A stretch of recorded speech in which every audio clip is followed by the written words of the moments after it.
Enggak, lain kali kalau ada musik jogetnya jangan terlalu kenceng, ntar meja saya jatuh nih retak gimana coba? Oh gede banget kali saya Pak, joget aja nggak boleh bikin meja Bukan retak. apa-apa, ini kan meja, aduh ini baru banget nih, coba ini, Obe mana Obe sih? Ini air putih, nggak ada kopi, apa, nggak usah, jangan deket, jaga jarak. Nggak, ini Obe-nya mana Obe, pokoknya ini pulpen segala macam nggak ada. Bapak kemarin baru mencat OB. Hah? Bapak kemarin baru mencat OB. Masukin lagi biar saya pecat lagi. Gimana ceritanya Ini masuk-masuk? pokoknya Obe masuk, Ini sombong kopi. banget sih. Nah, Baru ini Obe dikit. Aduh, ini kenapa Obe-nya pakai begini, kemarin pakai rok? Namanya juga OB. OB office boy, masa iya. pakai rok? Oke, itu ya. Oke. Enggak, Bapak kenapa sih sombong banget? Iya Baru kan? jadi host 2 hari aja sombong banget. Baru punya meja kerja aja sombong banget. Oh iya dong, kita punya meja kan harus bangga, punya kursi. Orang rebutan dapetin kursi, dapetin meja juga rebutan. Bapak udah dapet kursi, waktu itu Bapak kabur dari kursi. Jadi kalau misalnya Gitu. duduk di meja itu artinya bos. Bos dong. Jadi kalau bos boleh songong. Boleh sombong. dong, boleh dong. Pak, Bapak Udah punya tahu meja. nggak? Kenapa? Bapak baru jadi host 2 hari. Jaga jarak sama meja saya. Bapak tahu nggak? Bapak sombong banget jadi Nggak usah jauh-jauh. pantesan aja disuruh pergi dari meja. Bapak jangan Ya. sombong. Ada Pak Menteri yang nggak perlu pakai meja, nggak merasa dirinya bos, tapi kerjanya bagus, nggak pakai merintah-merintah. Kalau ada menteri seperti itu hebat. Nggak mungkin ada. Beneran ada, Bapak nggak percaya? Saya panggil ya Pak ya. Coba, Ini cewek. ada Bapak Erick Thohir. Ayo. Pak silakan masuk Pak. Selamat datang Niki, Pak. gimana? Sehat-sehat? Silahkan. Sehat, Pak.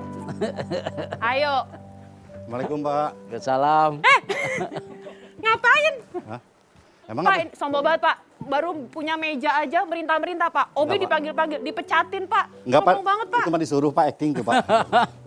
Coba, Pak, silakan duduk, Pak. Ya, Apa kabar, Pak? alhamdulillah sehat. Alhamdulillah sehat, alhamdulillah. Pak, ini bener nih. Saya baru tahu soal dari Gracia. Emang bener Bapak nggak punya meja, Pak, di kantor? Ya, mejanya bukan meja seperti ini. Meja biasa, meja panjang. Meja panjang. Oh. Karena ya nggak tahu kebiasaan. Mhm. Karena kalau meja ini kan pemikirannya tuh gimana ya? Seperti seseorang mesti menghadap kita.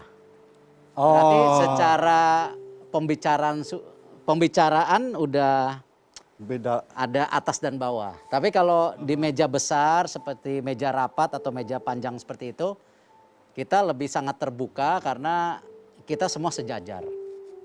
Oke, berarti tujuannya supaya atasan dan bawahan tidak kaku, tidak kagok, seolah tidak ada jarak untuk bisa lebih kreatif Berdiskusi, lagi.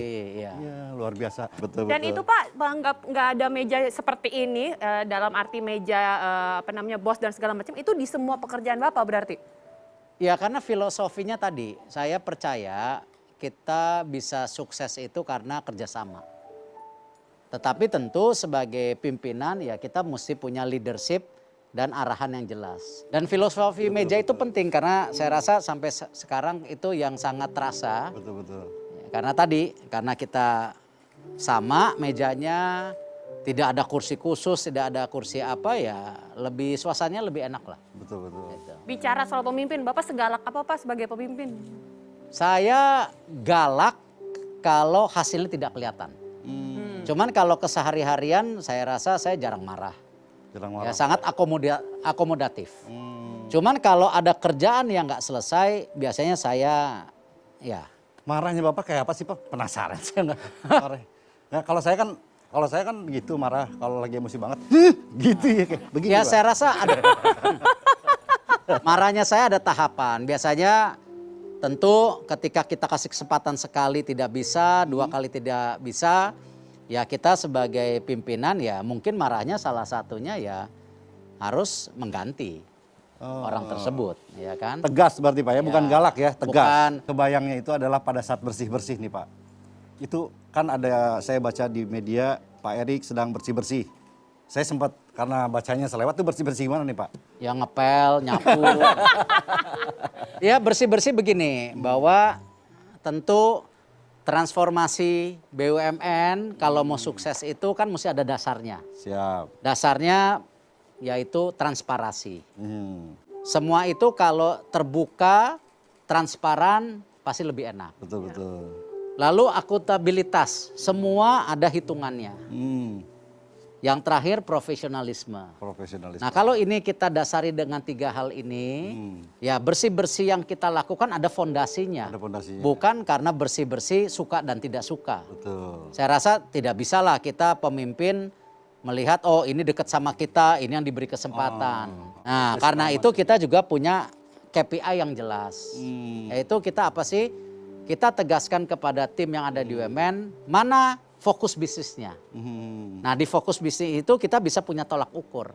Dan hasilnya ada, yaitu apa? Ya dividen.